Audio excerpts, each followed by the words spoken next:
ശ്രീ സന്ദീപ് ഇന്നിപ്പോ മലയാള മനോരമയ്ക്ക് നൽകിയിട്ടുള്ള അഭിമുഖത്തിൽ ശോഭാ സുരേന്ദ്രൻ പറയുന്നത് അവർക്ക് പാർട്ടിയുടെ ഇത്തരം ആളുകളെ സ്വീകരിക്കുന്നതിനുള്ള അല്ലെങ്കിൽ അവരുമായി ചർച്ചകൾ നടത്തുന്നതിനുള്ള ചുമതലയുണ്ടായിരുന്നു.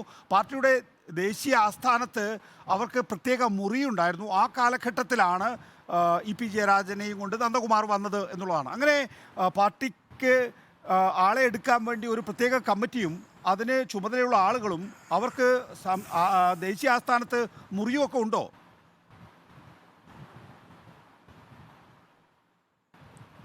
അല്ല, ഞാൻ മനസ്സിലാക്കുന്നിടത്തോളം ശ്രീമതി ശോഭാ സുരേന്ദ്രൻ ആ കാലത്ത് മെമ്പർഷിപ്പ് ഡ്രൈവിൻ്റെ ചുമതലയുള്ള ആ കമ്മിറ്റിയുടെ ഭാഗമായിരുന്നു എന്നുള്ളതാണ്. അവർക്ക് ഓഫീസിനകത്ത് റൂമുണ്ടായിരുന്നു. അത്തരം കാര്യങ്ങളെ സംബന്ധിച്ചൊന്നും എനിക്ക് അറിവില്ല. കാരണം ഞാൻ ആ സമയത്ത് യുവമോർച്ചയുടെ ഒരു ഭാരവാഹി മാത്രമാണ്. അപ്പോൾ അതുകൊണ്ട് തന്നെ എനിക്ക് പാർട്ടിയുടെ അത്തരത്തിലുള്ള വിഷയങ്ങളെക്കുറിച്ച് എനിക്ക് അറിവില്ലാത്ത കാര്യങ്ങളെക്കുറിച്ച് പറയാൻ ഞാൻ ആഗ്രഹിക്കുന്നില്ല. ഇതൊക്കെ പഠിച്ചിട്ടാണല്ലോ സാധാരണഗതിയിൽ നമ്മൾ ചർച്ചയ്ക്ക് വരിക. ആ സമയത്ത് മെമ്പർഷിപ്പ് ഡ്രൈവിൻ്റെ ഒരു കമ്മിറ്റി ഉണ്ടായിരുന്നുവെങ്കിൽ മെമ്പർഷിപ്പ് ഡ്രൈവ് എന്ന് പറയുന്നത് മറ്റു പാർട്ടികളിൽ നിന്ന് ആളെ കൊണ്ടുവരാനുള്ള ഒരു കാമഫ്ലാഷ് ആണെങ്കിൽ അവർക്ക് ആ നിലയിൽ ഉത്തരവാദിത്വം ഉണ്ടെങ്കിൽ ശോഭാ സുരേന്ദ്രനാണ് ഇത്തരം ആളുകളോട് സംസാരിക്കേണ്ടത് ആദ്യഘട്ടത്തിൽ. പിന്നെ നമ്മൾ ദേശീയ തലത്തിലേക്ക് വിടാറുള്ളത്. അല്ല നികേഷ്, ഇപ്പം സംസാരിച്ചുകൊണ്ടിരിക്കുന്ന ഈ സമയത്ത് ഇത്തരത്തിൽ മറ്റു പാർട്ടികളിലുള്ള ആളുകളുമായി സംസാരിക്കാൻ നിയോഗിക്കപ്പെട്ടതിൽ ഒരാളാണ്, സംസ്ഥാനത്ത് നിയോഗിക്കപ്പെട്ടതിൽ ഒരാളാണ്.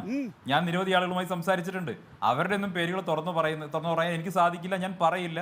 അതെൻ്റെ എത്തിക്സിൻ്റെ ഭാഗമാണ്. ഞാൻ ഒരിക്കലും പറയാൻ പോകുന്നില്ല. BJP അത് പറയാൻ പോകുന്നില്ല. നിരവധി ആളുകളുമായി, നിങ്ങളൊക്കെ വിചാരിക്കുന്നതിനപ്പുറമുള്ള ആളുകളുമായി ഞങ്ങൾ സംസാരിച്ചിട്ടുണ്ട്. പല ആളുകളും വരാൻ സന്നദ്ധ പ്രകടിപ്പിച്ചിട്ടുണ്ട്. പലരും തിരഞ്ഞെടുപ്പ് കഴിഞ്ഞാൽ വരാൻ സന്നദ്ധ പ്രകടിപ്പിച്ചിട്ടുണ്ട്. ഇനിയും ആളുകൾ വരാനുണ്ട്. അപ്പോൾ അതൊക്കെ ഞങ്ങൾ അത്തരം ആളുകളുടെ പേരൊന്നും തുറന്നു പറയില്ല. ഒന്ന്, അത് ഞങ്ങളുടെ എത്തിക്സിന്റെ ഭാഗമാണ്. രണ്ട്, ഞങ്ങളുടെ സ്ട്രാറ്റജിയുടെ ഭാഗമാണ്. ഞാൻ നേരത്തെ സൂചിപ്പിച്ചു എന്തുകൊണ്ട് ഇ.പി. ജയരാജന്റെ പേര് പുറത്തു വന്നത് സംബന്ധിച്ച് ശ്രീമതി ശോഭാ സുരേന്ദ്രൻ തന്നെ കാര്യങ്ങൾ വ്യക്തമാക്കിയിട്ടുണ്ട്. അതിലപ്പുറം ഇതിൽ എന്തെങ്കിലും പറയണമെന്ന് ഞങ്ങൾ ആഗ്രഹിക്കുന്നില്ല. ഒന്ന്. രണ്ടാമത്തെ കാര്യം നോക്കൂ, നമ്മൾ ഈ ഒരു ജനാധിപത്യ രാജ്യമല്ലേ, ജനാധിപത്യ രാഷ്ട്രീയ പാർട്ടികളല്ലേ, എന്തിനാണ് ഇത് ഒരു പാർട്ടിയിൽ നിന്ന് വേറൊരു പാർട്ടിയിലേക്ക് പോകുമ്പോഴേക്ക് ഇത്ര വലിയ പുകിലുണ്ടാക്കുന്നതിനാണ്? ചർച്ച ചെയ്തതെന്ന് തന്നെ ഇരിക്കട്ടെ, എന്താണ് ഇത്ര വലിയ പ്രശ്നമുള്ളത്? അപ്പം ചർച്ച ചെയ്യാതെ പോകാൻ സാധിക്കുമോ? ഒരാൾക്ക് മറ്റൊരു പാർട്ടിയിൽ ചേരണമെങ്കിൽ സ്വാഭാവികമായിട്ടും ഏതെങ്കിലും ഒരു ഭാഗത്ത് ഇനിഷ്യേറ്റ് ചെയ്യാതിരിക്കാൻ സാധിക്കുമോ? ആ ചർച്ച നടന്നിട്ടുണ്ടാകും. അതിലെന്താ തെറ്റുള്ളത്?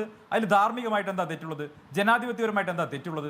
ചർച്ച നടക്കാതെ ഒരാൾക്കൊരു ധാർമ്മികമായി തെറ്റില്ല എന്ന് BJP കരുതുന്നു. പക്ഷേ മറ്റു പാർട്ടികളെ സംബന്ധിച്ചിടത്തോളം BJP അവരോട് കേസുകൾ കാണിച്ച് ഭീഷണിപ്പെടുത്തുന്നു, അവർക്ക് പണം നൽകി അവരെ പാർട്ടി മാറ്റാൻ ശ്രമിക്കുന്നു, അവർക്ക് സ്ഥാനാർത്ഥിത്വം നൽകി അവരെ പാർട്ടി മാറ്റാൻ ശ്രമിക്കുന്നു.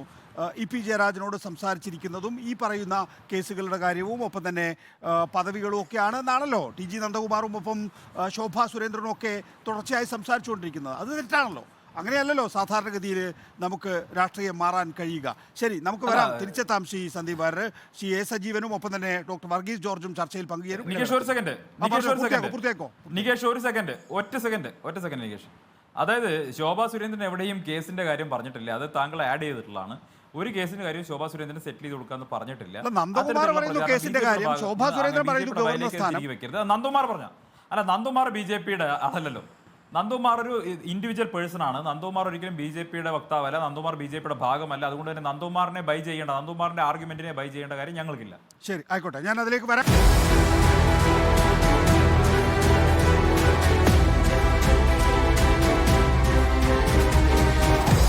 Debate with MV Nikesh Kumar.